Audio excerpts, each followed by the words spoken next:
Facebook is already the way that millions of people get their news, but they're getting it in a fashion that Facebook considers really slow. It's taking an average of 8 seconds between the time you tap on a link inside the Facebook app and the time that the article fully loads on your phone. So they came up with Instant Articles. It's a way of downloading those articles to your phone at rapid speed, and in so doing, Facebook hopes that you'll start consuming more of those articles than ever before.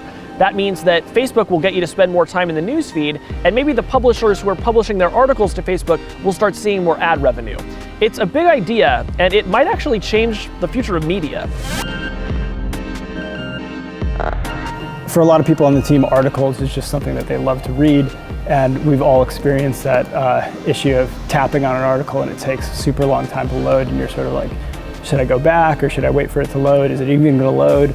And so we wanted to start with solving that problem, but then go beyond that and bring a lot of the stuff that apps have been using to make experiences really great into publishing. Stuff like interactive maps, audio captions, autoplay videos, high resolution photos, the stuff that people expect from apps that you just don't get in mobile publishing because the tools aren't there right now. So starting today inside the Facebook app, some of the articles you'll see there are what Facebook is calling instant articles. As soon as you tap on the link, you'll get all of the content from that publisher in a fraction of a second. Facebook's also built a lot of tools for those publishers so that they can augment their stories with things like audio captions for photos or interactive maps. It's a way of creating a new format just for Facebook. When you go to tap on this, one of the coolest things about instant articles is the article loads instantly. So using a bunch of the stuff that Facebook's built up over the past couple of years to make their photos and videos really fast, we've now brought that to articles. So when you tap on an article, it loads instantly. Not only that, we've given publishers a bunch of new creative tools to do stuff like autoplay video inline. You can tap on the video and zoom into it and tilt around and see all the detail in this HD video while it's playing. And just by moving your hand, you can sort of change the view of the video. Yeah, you just tilt your phone back and forth and you can go, look around it like you're there, kind of. Those bees are terrifying, by the way. Yeah. Like, my goodness. And Facebook also did a lot of work to make sure that when you load up an article, it feels like a story from that publisher. So a National Geographic article actually looks like a National Geographic article. It has the logo, it shows you the author, the photographer, it even shows you their Facebook profiles in case you want to follow them and see more of their work. And the sum total is something that feels more like a brand new format for publishing news, more than just a different container for it inside the Facebook app.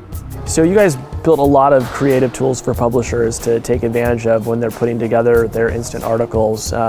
Why take that approach? Why not just sort of create a box of text and let them drop in a couple of pictures? I think the team is just legitimately motivated by making great articles. You know, that's sort of what we approached this project from the beginning as how could we bring lots of the stuff that publishers love to do in print and in traditional desktop websites and give them tools that can more easily be done on a mobile phone, because that's a place that so many people are reading articles these days, but it's really, really difficult to create really interactive, immersive experiences here.